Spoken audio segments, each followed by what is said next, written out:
GameRanks presents the top 10 new games of March 2016. Spring months used to be dead months for video game releases, but in 2016, things are really picking up. Got a lot of games to talk about, starting off with number 10.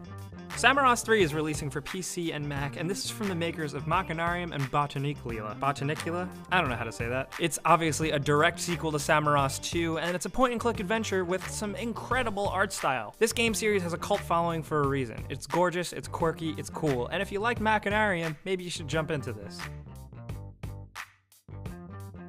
And at number 9, we have Trackmania Turbo, releasing for PC, Xbox One, and PS4. This is actually the first Trackmania game to hit consoles since Wii. Trackmania Turbo is going to feature 200 tracks, multiple different game modes, multiplayer, and the super impressive track editor. Trust me, this game is amazing for the track editor. If you don't know what I mean, just go on YouTube and look up Trackmania tracks, because there is some insane stuff. Unfortunately, the console versions aren't going to have the really cool mods that can make this game super special, but we're still looking forward to it because it's just a crazy, ridiculous arcade racing game. And we don't get enough of those these days, so what's better than that?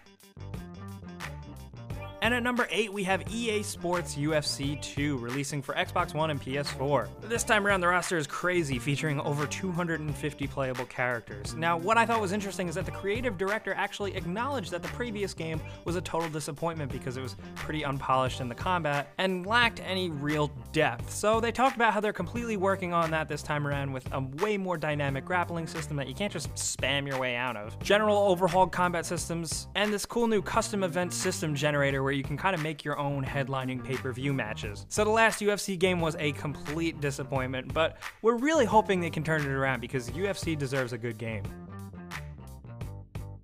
And at number 7, speaking of sports, we have MLB 16, The Show, releasing for PS4 and PS3. Yes, sorry, baseball fans, but you better have a PlayStation console because they're exclusive to this. But this time around, you get updated rosters, new modes, more customization, perks, and this simple, streamlined modes for people who just want to pick up and play a baseball game. So basically, if you like baseball and you have a PS4 or a PS3, you're getting more baseball.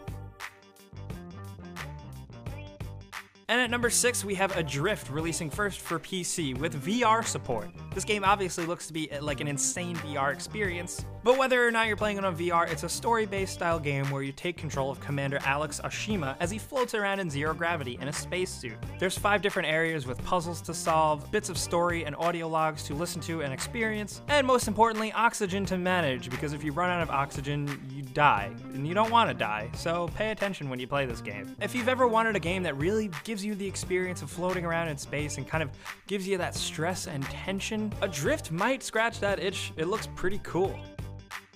And at number 5, we have Stardew Valley. Stardew Valley released for PC actually very late February, but we're putting it on this list because it's good and we wanted to mention it. In Stardew Valley, you inherit your grandfather's farm, a little bit of money, some old tools, and you're placed in this washed up old farm town. It's basically your job to live off the land, build up the farm, raise livestock, and just generally bring the town back to greatness. If it sounds a little bit like Harvest Moon, that's because it is, but there's way more RPG elements here. You get to level up your different skills like farming, crafting, mining, and there's a very big area to explore here. There's a lot of depth to this game, and the best part about it is that it has these great Super Nintendo style graphics that are sprite based, and it looks absolutely gorgeous. So if you haven't jumped on this one yet but you like Harvest Moon style games, we can definitely recommend it.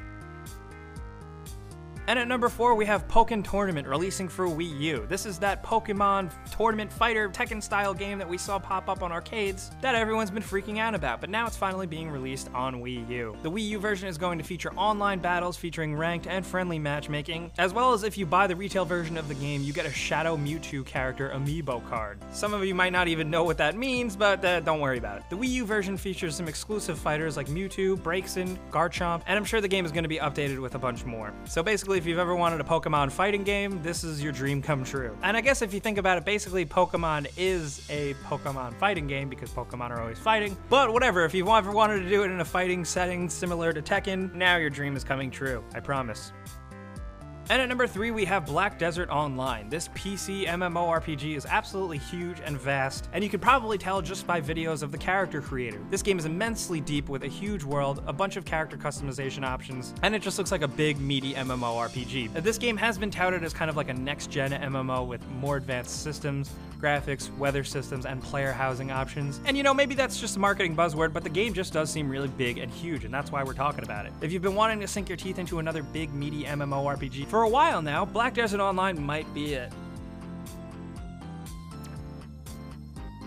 And at number 2, get ready to potentially get pissed off, we have Hitman on the list. Now, this Hitman has this weird new model, because in March for $15, you really only get the intro to the game and the first main big level. That being said, it is a very huge level with multiple missions within it, and since IO Interactive has been doubling down on the whole sandbox thing, they're hoping that this is going to give you a lot of gameplay time. Myself personally, time will tell. I'm still not sure how I feel about the subscription model. I know a lot of you guys aren't into it, but I have spent some time with the Hitman beta, and just as a regular Hitman game, the gameplay there is really good. If you're not into this whole model of how they're releasing the game, you can probably wait till the end of the year where they release the full game in a physical edition. But since I am a diehard Hitman fan, I am probably going to jump into this and just see what the deal is. Because if it holds up as a good Hitman game, maybe I can look past how they're releasing it. But I don't know. Time will tell.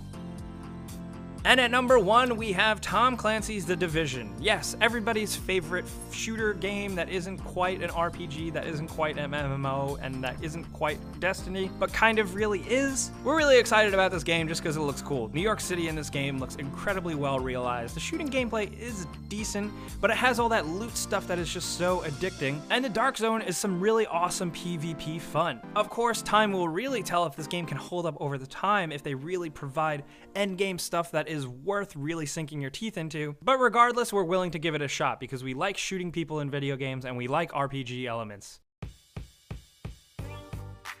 So those are the best games releasing this month, but we have a lot of bonuses. WWE 2K16 is finally releasing for PC. We're also getting an up-res Heavy Rain on PS4. We're getting the HD remake of Legend of Zelda Twilight Princess on Wii U. The most recent Need for Speed is finally making its way to PC. The very good mobile game Republic is finally being fully released on PlayStation 4. And we're getting Resident Evil 6 HD on consoles if that's a thing that you would ever want to bother with. So guys, those are the best games releasing in March 2016. There's a lot of games to play. We want to know which ones you guys are most excited about. There's some controversial games on this list, so I'm pretty sure a lot of you guys will have a lot to say in the comments. Let's talk down there. If you did have a good time with this video that we put out every single month, clicking the like button really helps us out and lets us do more videos. If this is your first time here though, subscribing is a good idea because we put out videos like this every single day. But as always, thanks for watching, and we'll see you guys next time.